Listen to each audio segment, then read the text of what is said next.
gente, tudo bem? Hoje eu trouxe para vocês A Mina de Ouro. Esse meu livro aqui, ele já é bem velhinho, ele tá até manchado, ó. Ele é da década de 1991 e ele foi publicado nos Estados Unidos em 1971. Então, já faz bastante tempo, né? São todos contos de Agatha publicados entre as décadas de 1920 e 1930, que foram reunidas nessa coletânea, né? Tem 15 contos aqui, publicados nos Estados Unidos. Os mesmos contos aparecem em outras edições, em outras publicações de Agatha que levam outros títulos. Alguns até eu já contei, né? Que eles se repetem tanto em O Cão da Morte quanto aqui na Mina de Ouro. Então vem comigo que hoje eu vou te contar esses contos que Agatha escreveu lá na década de 20 e 30 e que foram publicados anos depois. O primeiro é o que dá título então ao livro A Mina de Ouro, e ele tem uma casca de banana na capa porque vai ter aqui um escorregão por causa dessa casca de banana. E tudo começa quando George, ele é o sobrinho de um tio rico, e o George tá achando que precisa ter um dia de folga. Ele está com a vida cansada, tá trabalhando demais, e ele diz pro tio que ele não vai trabalhar. E o tio fica furioso e ele fala, não, se você está se dando um dia de folga, pode então ter todas as folgas que você quiser.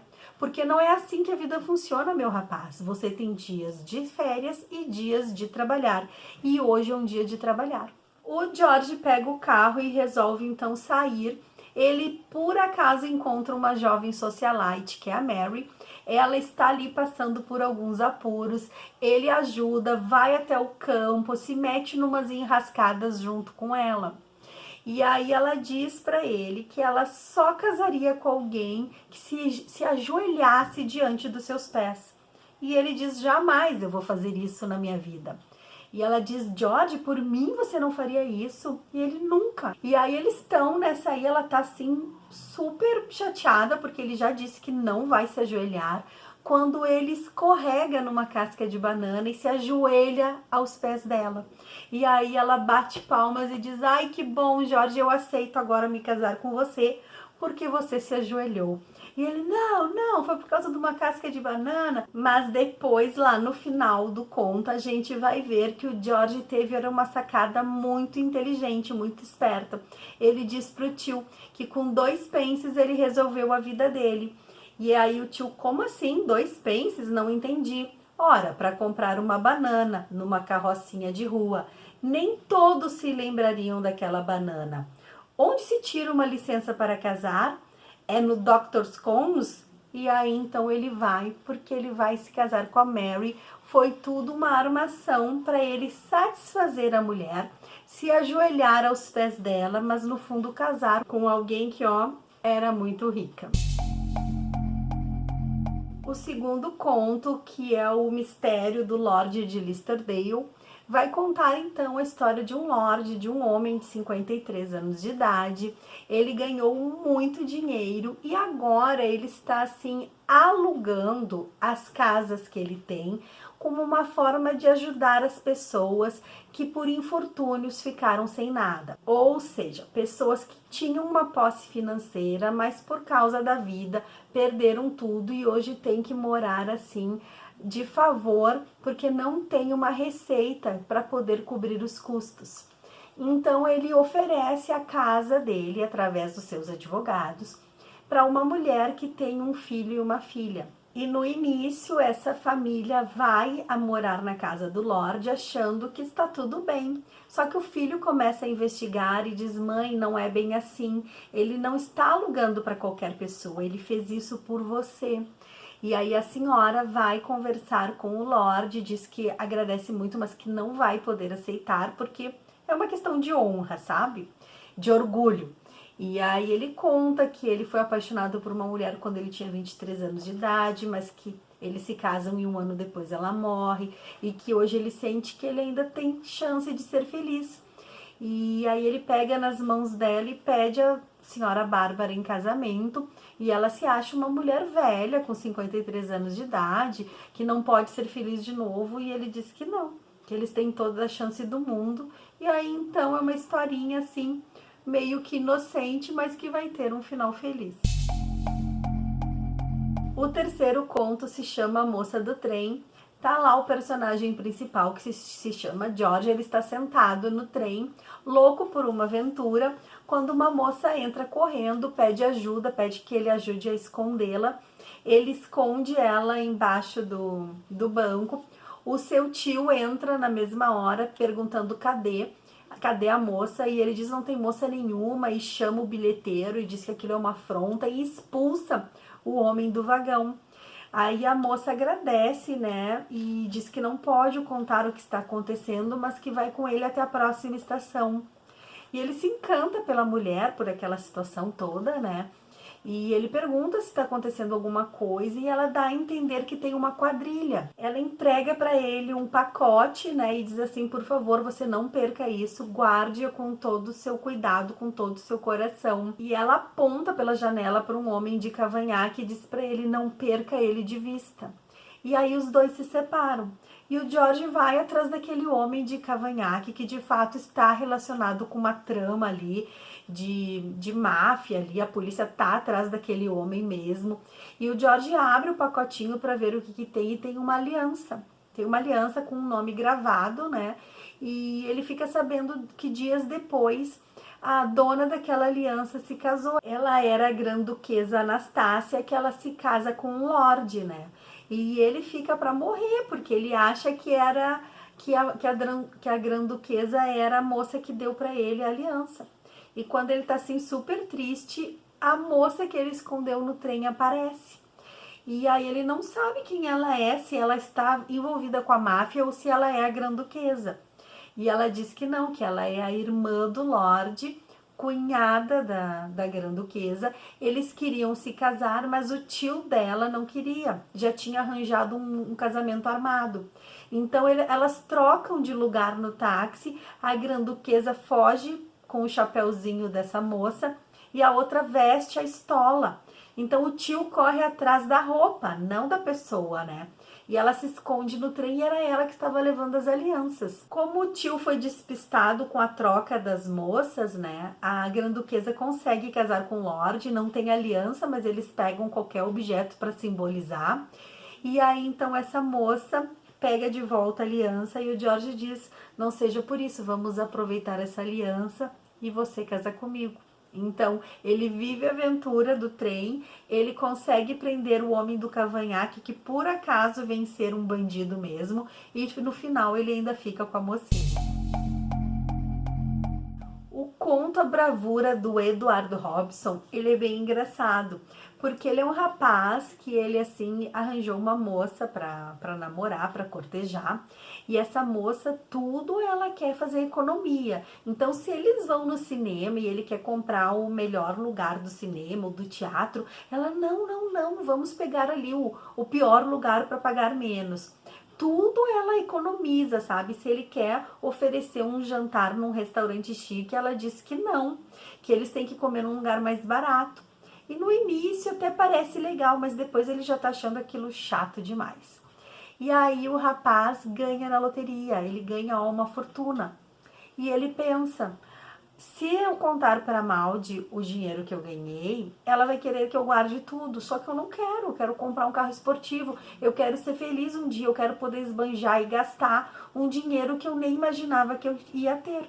E é véspera de Natal e a Maldi convidou o Eduardo para passar com a família, mas ele inventa lá que ele tem que visitar alguém, ele compra um carro esportivo, gasta quase todo o dinheiro, ó, e sai andando por aí.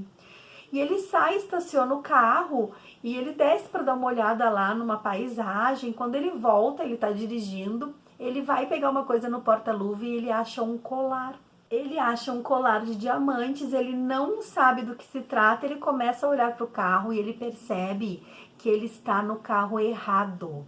Ele não pegou o carro dele, ele pegou um outro carro esportivo. E aí ali tem um papelzinho com um endereço. Ele resolve ir até esse endereço. Quando ele chega lá, a moça cumprimenta ele, entra no carro e começa a falar da aventura, pergunta se ele tem o colar, ele diz que sim, ele não sabe do que se trata. até que ele vai descobrir que os amigos, inclusive aquela moça, são da alta sociedade, são ricos, e eles inventaram um jogo, inventaram uma coisa de um roubar do outro. Quem conseguir roubar sem ser pego em tanto tempo, ganha o jogo. Então, eles roubaram o colar de uma amiga. Então, estão todos eles se divertindo, achando que o Edward faz parte do grupo. Só que não. Ele é um pobretão que por acaso ganhou na loteria e que por acaso comprou um carro. E o rapaz da alta sociedade foi que pegou o carro dele por engano. Então deu toda essa confusão. Agora tá todo mundo correndo atrás do colar, porque não era um roubo de verdade. Eles simulavam um roubo, mas depois devolviam a joia pro seu dono. E aí, então, depois de toda aquela aventura, ele vai até a casa da Maldi e ele diz assim: olha aqui, Maldi, só para te avisar, eu ganhei na loteria, eu comprei um carro e vai ser assim. Não é do jeito que você quer, eu também quero ter o meu divertimento. E já vou te avisando, se você quer casar comigo, a data é mês que vem. E aí a Maldi fica surpresa, porque nunca imaginava uma reação daquelas do seu querido Edward, que era tão solícito, que era tão calmo e aceitava todas as suas ideias. E aí termina ele dizendo, né, eu não vou esperar anos a fio, ou você casa comigo mês que vem, ou acabou. Você é sim ou não, você topa? E ela diz sim, sim, eu amo você. E aí os dois terminam juntos. O conto Jane Procura um Emprego, ele é bem engraçado, ele foi publicado em agosto de 1924.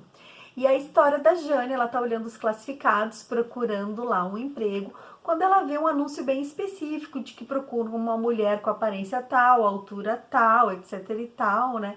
E ela se enquadra naquilo, ela tem assim uma diferença de alguns centímetros de altura que ela acha que pode resolver através de um salto alto. E ela vai até a agência, tem uma fila imensa de moças, 5 meninas são selecionadas, inclusive ela. E o trabalho consiste em se fazer passar por uma condessa, né? Essa condessa, ela está sofrendo ameaças, então a pessoa tem que estar junto com ela, trocar de roupa, trocar de lugar, para que se houver algum sequestro, alguma coisa no caminho, né? A condessa verdadeira estar em segurança e eles levarem a falsa, que seria uma atriz, no caso a Jane. E a Jane topa, porque ela tá precisando de dinheiro, ela pega e vai. Então ela é maquiada, arrumada, tudo como se fosse a condessa, né? E no caminho, realmente, ela é sequestrada, ela é dopada e ela acorda numa casa junto com outro homem. E ela não sabe o que foi que aconteceu. Na verdade, era uma quadrilha de ladrões. Eles estavam querendo roubar e colocar toda a responsabilidade, todo o crime na Jane, naquela atriz que achava que estava se fazendo passar por uma condessa, quando na verdade não, era um bode expiatório para todo aquele assalto que eles iriam fazer. E a Jane só não é presa por causa daquele homem, porque aquele homem é filho de um sapateiro.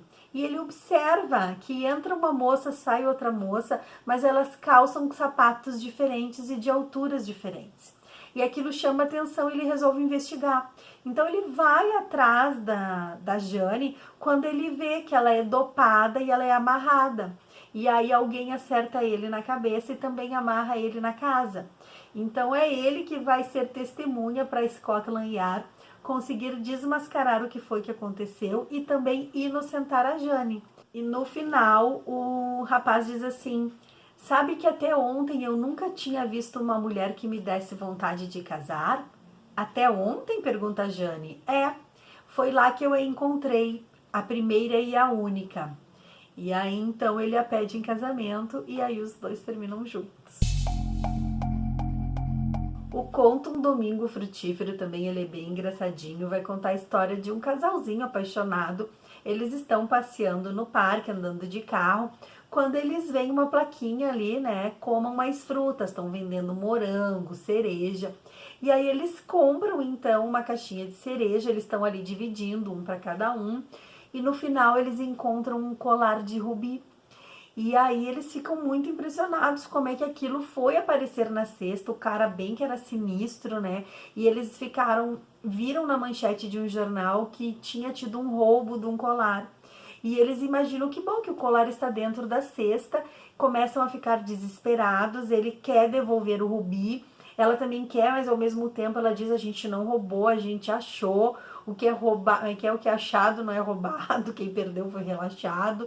Ela quer ficar com aquela joia, né? E aí eles começam a entrar numa crise de consciência. O que é que eles vão fazer? Na verdade, tudo não passou de um golpe de publicidade. Aqueles rubis que foram colocados nas cestas era uma forma de chamar a atenção para as pessoas comerem mais frutas. Não tinha nada a ver com o roubo do colar.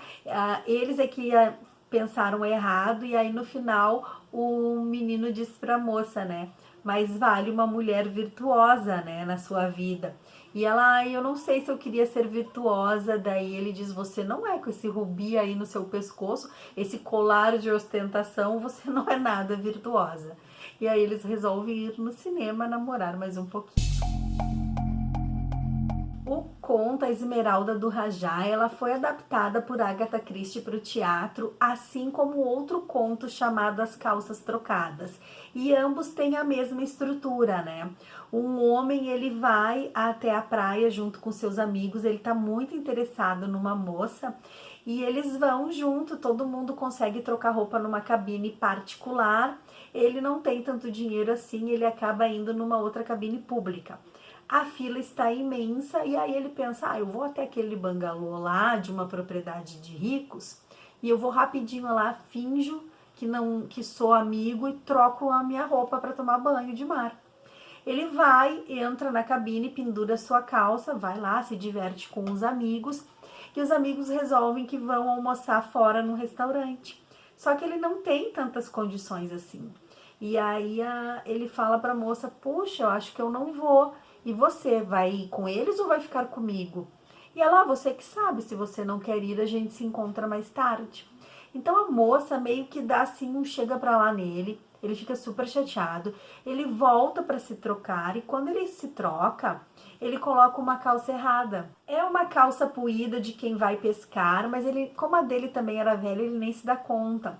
E quando ele tá caminhando, ele bota a mão no bolso, tem ali uma pedra valiosíssima, valiosíssima, que foi roubada de um rajá, é uma esmeralda.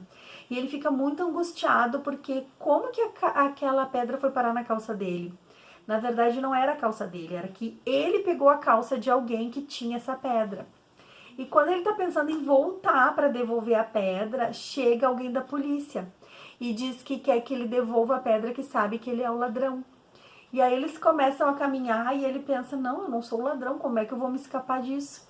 E eles estão indo em direção à delegacia, só que o rapaz da polícia passa com ele por ali. E aí ele se dá conta que o rapaz não é da Scotland Yard e muito menos da polícia. Então ele se agarra no homem e começa a gritar, polícia, polícia, ele roubou minha carteira, ele roubou minha carteira. A polícia vem, segura os dois e o outro diz, não, eu não roubei nada, ele que roubou. E aí começa aquela coisa, um acusando o outro. Quando eles botam a mão na calça do homem que está se fingindo passar por policial, a esmeralda do Rajá tá lá. Porque o rapaz, que é o James, ele troca de lugar e bota no bolso do outro, né?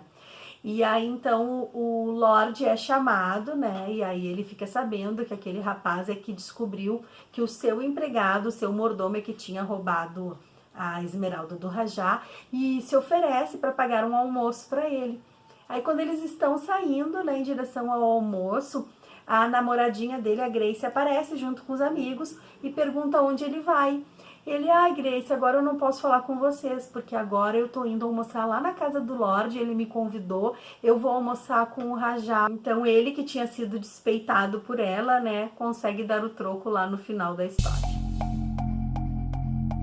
Em Um Canto do Cisne, a gente vai ter aqui uma soprano, ela é uma cantora lírica muito famosa, né? E ela é convidada para cantar numa residência. Uma lady convida ela e ela diz que vai só se for para cantar a peça Tosca.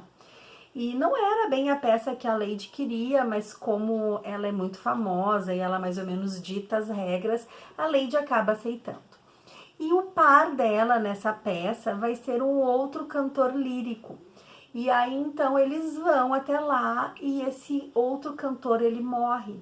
E ele morre e aí começa uma investigação e acabam descobrindo que a Paula, que era a soprano, Ela tinha tido um amante há muitos anos atrás na Itália. E esse amante, ele fazia parte da Camorra, da parte de tráficos e drogas na Itália.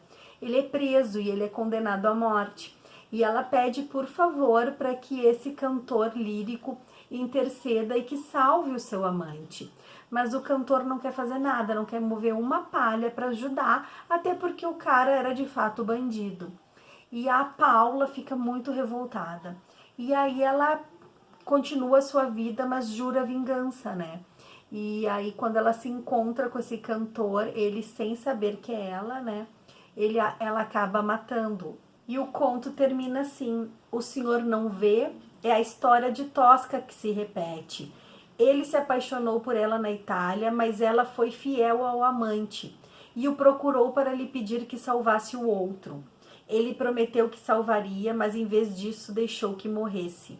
E agora, por fim, ela consegue se vingar. Alguém bate a porta do camarim, né? E aí, então, a moça que atende ela diz: Madame, madame, a polícia quer falar com a senhora. E aí a cantora diz, tira o colar de pérolas e entrega para a camareira e fala: isso é para você, Elise, você foi muito boa comigo. Não terei necessidade desse colar aonde eu for.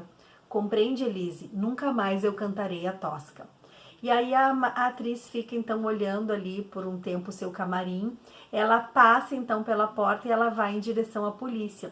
E depois suavemente ela murmura então entre os dentes o último verso de uma ópera.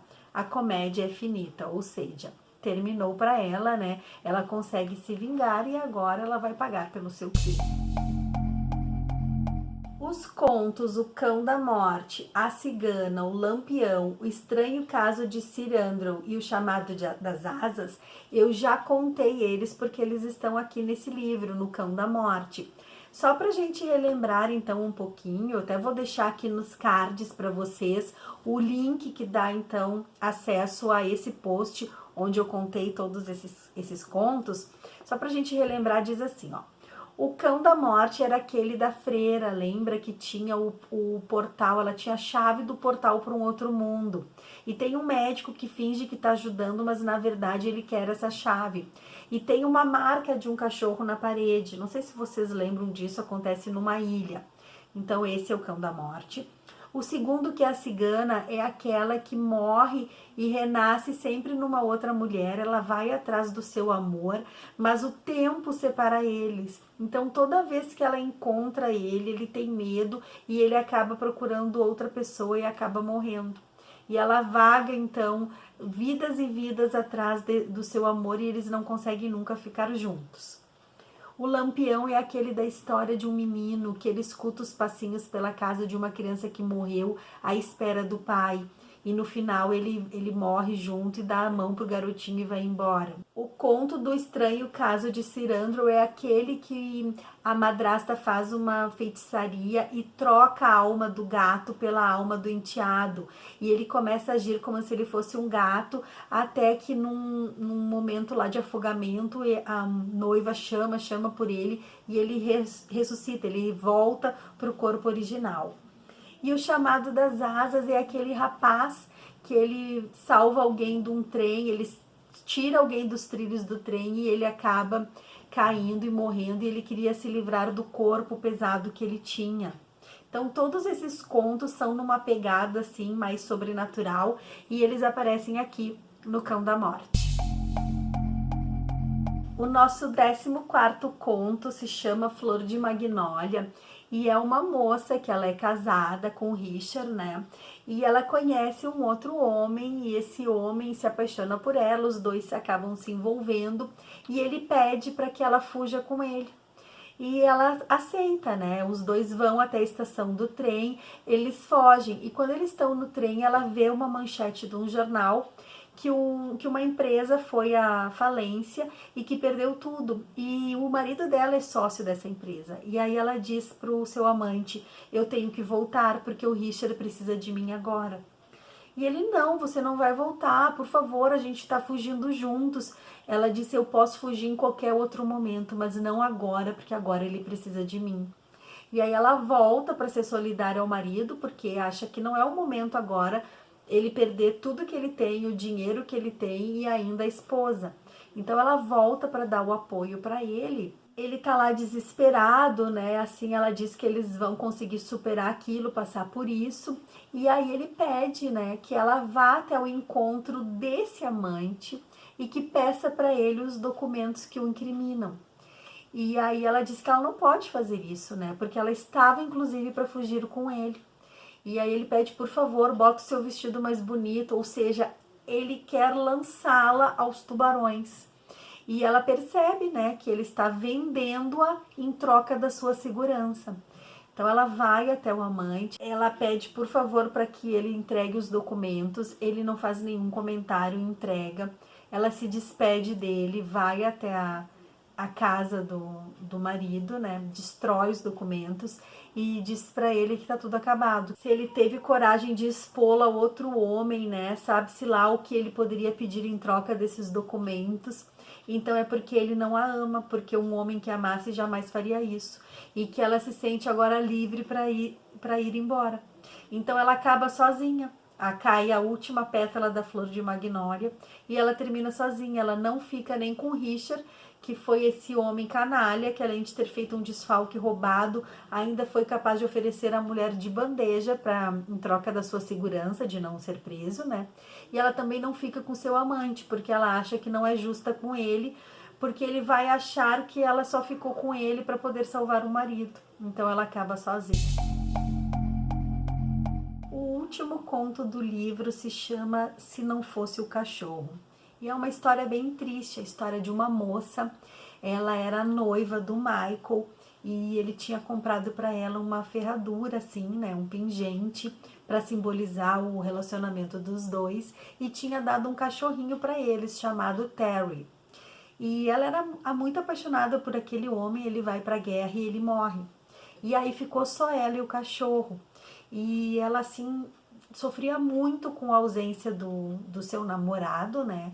E a vida era muito difícil para ela. Ela estava desempregada, ela procurava e procurava um emprego, mas não aparecia nada onde ela pudesse trabalhar e ao mesmo tempo ficar com o cachorro. E onde ela alugava o quarto, tinha uma senhora, né, que alimentava ela e dava chás e pães, biscoitos para ela. E ela sempre comia um pouquinho e dava o resto pro cachorro, porque eles tinham uma vida bem difícil, né? E aí, então, tem um homem que é muito rico e que quer casar com ela. E pede ela em casamento, mas ela detesta aquele homem. E quanto mais ela nega em se casar, mais ele a quer. E aí, então, quando ela já não vê mais saída em nada, assim, que ela tá numa penúria só, ela liga para esse homem que se chama Arthur e ela diz que vai casar com ele, com a condição de levar o cachorro junto, né? E ele aceita, porque ele quer muito ela, já que ela não gosta dele, ele a quer, e aceita que o cachorro vá junto. Ele diz que vai comprar um anel de noivado, né? E nessa mesma hora ela tá lá com o cachorro, começa uma briga na rua de outros cachorros. O cachorrinho dela vai até ali a sacada para olhar e ele é muito frágil, ele acaba caindo. Ele acaba caindo, se machuca, ela desce desesperada as escadas, vai pegar o cachorrinho morde inclusive a mão dela. Tá passando um senhor ali, já com o cabelo grisalho. Ele a oferece ajuda, coloca ela e o cachorro num táxi, vão até o veterinário, mas o cachorro morre. E aí ela sente que não precisa fazer mais nada, mais nenhum esforço na vida dela, porque toda a vida dela era voltada para aquele cachorro. Já que ela tinha perdido o namorado, todos os esforços dela era para manter o cachorro, alimentar o cachorro, né? E aí ela sente que não precisa mais casar com o Arthur, porque ela só estava se sacrificando para poder dar um lar para o cachorro e para poder ter um pouco de condição financeira melhor e poder pagar o tratamento, poder pagar a sua alimentação. O Arthur vai vê-la e ela diz que não quer mais casar com ele, né? E aí ela vai até a agência e diz que aceita então o trabalho, que era ir para o exterior, trabalhar na casa de um senhor viúvo que tinha um filhinho de 3 anos e uma tia idosa. Antes ela não tinha aceitado o trabalho, porque como ela ia viajar para o exterior e levar um cachorro junto, né? Então agora nada mais aprende, ela resolve aceitar esse trabalho. E a dona da agência diz: olha, o senhor, esse viúvo que está procurando alguém para ajudar com a tia e com a criança, ele está aqui, ele quer conhecê-la. E quando ela vai conhecê-lo, é o mesmo homem que tinha ajudado ela com o táxi, que tinha levado ela e o cachorro no táxi até o veterinário. E aí ele pergunta para ela como é que ela tá e como é que tá o cachorrinho. E aí ela diz que o cachorro tinha morrido, e aí ele acolhe ela, diz que ele também tinha perdido um cachorro há 2 anos atrás, e que as pessoas não sabiam assim o sentimento que às vezes as pessoas têm por outros animaizinhos, né? Que ele tinha sofrido muito e que para alguns era uma dor inconcebível. E aí então eles começam a conversar e ela olha para ele e pensa: olha, ele até nem é tão velho assim, ó. Eu achei que era uma pessoa mais idosa por causa do grisalho. E aí então dá a entender que ela vai trabalhar com ele, mas que algo no ar já está aí, né? Nossa Agatha casamenteira mostrando que no final essa moça vai ter um desfecho feliz. E com isso, gente, nós terminamos mais um livro da Agatha Christie, né? A Mina de Ouro. Eu espero que vocês tenham gostado. Fica aí a minha dica para esse final de semana. Escrevam aí nos comentários qual foi o conto que vocês mais gostaram, né? Tem vários com finaizinhos felizes, outros nem tanto. Então comenta aí que eu quero saber. É isso aí, gente. Nós nos vemos então na próxima história. Desejo para vocês um abençoado domingo e a gente se vê no próximo post. Um beijo grande, fiquem com Deus e até lá. Tchau, tchau.